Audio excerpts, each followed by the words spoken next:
আসসালামু আলাইকুম বন্ধুরা, কেমন আছেন? চলে আসলাম বইমেলার পার্ট 2 এবং শেষ অংশ নিয়ে। তো আমরা বইমেলার পার্ট 1 এ আপনারা অনেক কিছু দেখেছিলেন, এবার বাকি আছে সম্পূর্ণ অংশটুকু আমি দেখাবো পার্ট 2 এ। তো রাজশাহীতে বইমেলা হচ্ছে 31 অক্টোবর থেকে 8 নভেম্বর 2025 পর্যন্ত চলবে। প্রতিদিন বিকাল 3টা থেকে রাত 8টা পর্যন্ত এবং ছুটির দিনের সকাল 11টা থেকে রাত 8টা পর্যন্ত।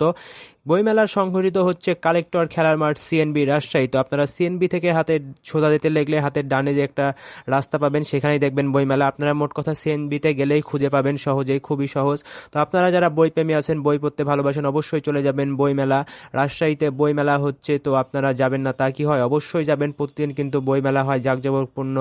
আর মেলার বাইরে আপনারা খাওয়া দাওয়া করতে পারবেন, সুন্দর সুন্দর স্টল আছে, অনেক লেখক আছে, অনেক গবেষক আছে, তার সাথে দেখা করতে পারবেন, ছবি তুলতে পারবেন। তো বইমেলা যাবেন, জ্ঞানের ভান্ডার বাড়াবেন, যার যেগুলো বই পছন্দ ভালো লাগবে সেগুলো বই নেবেন। দেখেন অনেক ক্রিয়েটিভ ক্রিয়েটিভ বই আছে, এআই মডেল, তারপরে আপডেট, অনেক গুরুত্বপূর্ণ বিষয় আছে। যারা বইপ্রেমী আছেন, বই কিনতে চান, অবশ্যই চলে যাবেন রাজশাহীর বই মেলাতে।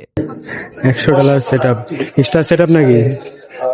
ছোট বড় সব বয়সী মানুষের জন্য বই আছে। দেখুন ছোট বাচ্চাদের কি সুন্দর সুন্দর বই, ভূতের সাথে এক রাত ভূতের বেলা, তারপরে দেখেন ছোটদের বিশ্বনবী হযরত মুহাম্মদ সাল্লাল্লাহু আলাইহি সাল্লাম, ঠাকুমার ঝুলি এসো, হাদিস পড়ে জীবন গড়ি, তারপরে মজার মজার হাসি জোকস। তো অনেক সুন্দর আছে। এর মধ্যে কোন বইগুলো আপনারা পড়েছেন অবশ্যই জানাবেন। তারপরে যে শেখ সাদির মজার গল্প, ইসপের কাহিনী, তো ইসপের গল্প, তারপরে সিন্ড্রেলা, তারপরে এই যে মজার মজার কাহিনীগুলা, বইগুলো আপনারা চান আপনাদের ছোট বাচ্চা আছে অবশ্যই নিয়ে যাবেন, তারা কিন্তু খুবই পছন্দ করবে। বই মেলাতে যাবেন আপনারা, বড়রাও যেমন বই কিনবেন, ছোটদেরকেও নিয়ে যাবেন। আসলে তো এখন অনলাইনের যুগ, এখন বেশিরভাগ মানুষ অফলাইনে বই তেমন পড়ে না। তো আপনারা যারা বই পড়বেন, এখনো অনেক মানুষ আছে যারা অফলাইনে সরাসরি বই পড়ে, তারা অবশ্যই বই মেলা তাদের জন্য একটি খুবই গুরুত্বপূর্ণ স্থান, তারা সেখানে গেলে বই পড়তে পারেন। তবে আমরা বই সচরাচর পড়ি না, তারপরেও টুকটাক পড়ার চেষ্টা করি, সেই কারণে বইটই কিনা হয় না। মেলায় যাই, ঘুরি, ছবি তুলি, ভিডিও করি এবং আপনাদের যে মাঝে যে প্রচার করতে পারি, এটি আমাদের সার্থকতা। আমার ভিডিও দেখে কেউ যখন বলে যে কোনো বিষয় সম্পর্কে জানলাম তোমার ভিডিওর মাধ্যমে, এই জায়গাটি দেখলাম গেলাম, তখন আমার খুবই ভালো লাগে। আমি চেষ্টা করি সবসময় মানুষদেরকে ভালোবাসা অনুপ্রাণিত দেওয়ার জন্য। তো বই মেলাতে দেখুন অনেক স্টল, তো আমরা স্টলগুলো ঘুরে ঘুরে দেখছিলাম। আর বৃষ্টি হওয়ার কারণে পুরা মাঠটি কাদা ছিল। তো দেখুন দ্য গড সলিউশন, স্বার্থপর জিন, জিনেরাও স্বার্থপর হয়, বা কিয়া সিনহে, তারপরে যে আল মুকাদ্দিমা ইবনে খালদুন, এরা যারা সমাজ বিজ্ঞানে পড়েছে তারা জানবে ইবনে খালদুন একজন গুরুত্বপূর্ণ বিশেষ বিজ্ঞানী। তো তার বইগুলো অনেক গুরুত্বপূর্ণ। আর ইবনে খালদুনের বিখ্যাত গ্রন্থ আল মুকাদ্দিমা, তারপরে ইঁদুরের পকেট মানি, বাহ কি সুন্দর সুন্দর বই। তারপরে লিডারশিপ, 80 দিনে বিশ্ব ভ্রমণ, চিন্তা শক্তির বিকাশ, কি সুন্দর সুন্দর বই। দেখেই মনে হচ্ছে পড়ি, কিন্তু এত বই তো আর পড়া সম্ভব নয়, তাই আপনাদের জন্য রেখে আসলাম। আপনারা যে অবশ্যই পড়ে আসবেন কিন্তু।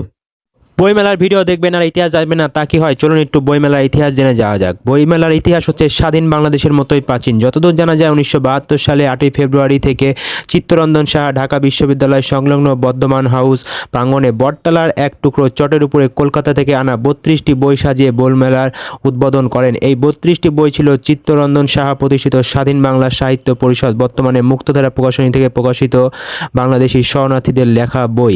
এই বইগুলো স্বাধীন বাংলাদেশের প্রকাশনা শিল্পের প্রথম অবদান। 1972 থেকে 1976 সাল পর্যন্ত তিনি একাই বইমেলা চালিয়ে যান।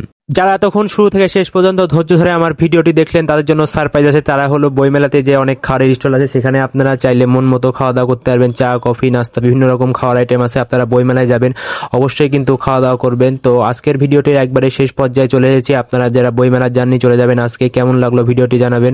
ভিডিওটি দেখে ভালো লাগলে অবশ্যই বেশি বেশি লাইক, কমেন্ট, শেয়ার করে দিবেন, যাতে পরবর্তী আরো ভিডিও বানানোর ইন্সপিরেশন পাই। হ্যাঁ, ওমর সাকিবের রাজনীতির গুরু,